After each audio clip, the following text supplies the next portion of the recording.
Hello, ladies and gentlemen, boys and girls, people of all ages, sexualities, and identities, and welcome back to another comic book review. And today's comic book review is none other than Daredevil. No devils, only God.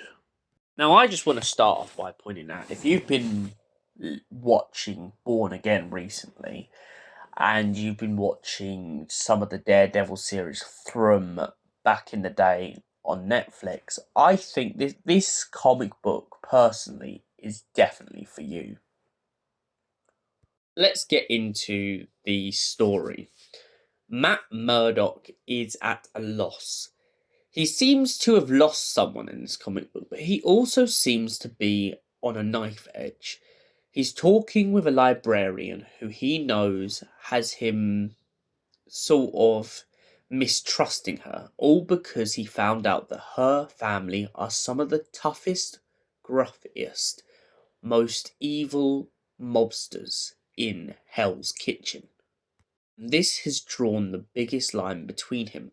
So, what does Matt Murdoch do in his time of need? He goes to church and starts to question his faith, not only in the Lord or in any sort of mythosis, but within himself. Is he really the devil of the night? Or is he a good man? As a lawyer by day and vigilante by night, it becomes a challenge for Matt to really coincide with himself, become whole. Similar to many of us in our life, Matt finds himself facing his own demons. He tracks down a cartel and most of the members of the mobster and manages to take them down. In the process, he reunites with the librarian lady, and the pair of them become very, very good friends. Wink, wink, wink.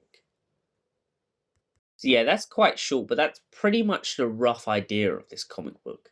But I do like the idea that when Matt goes into the church and he's talking to the nun and he's talking to the priest, he's not talking to them necessarily because he believes in the faith, but he's talking to them in the outspoken sense of he's questioning who he is and where he's going to go next.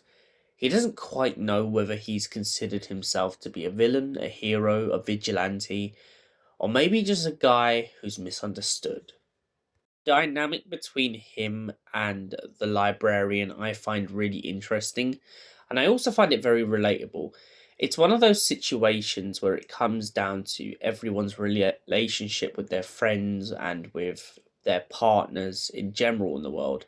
This idea that family and heritage could maybe cause a barrier between where you go forward, and it could also cause a barrier between whether you get along or whether you have to go your separate ways. And the fact that Matt has to deal with this in this comic book is perfect because it kind of shows his more human side. It shows his side of trying to put his life together without breaking off things that he really, really wants. So, what do I give this comic book out of 10? Well, as I've already mentioned, I like the storyline, I like the concept, and most importantly, I like Matt's ability to kind of coincide with anyone he can and talk about his issues rather than bottle them up inside.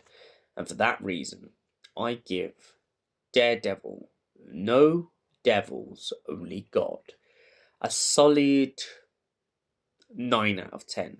Thank you for watching. We will see you in the next comic book review. Until then, goodbye and stay beautiful.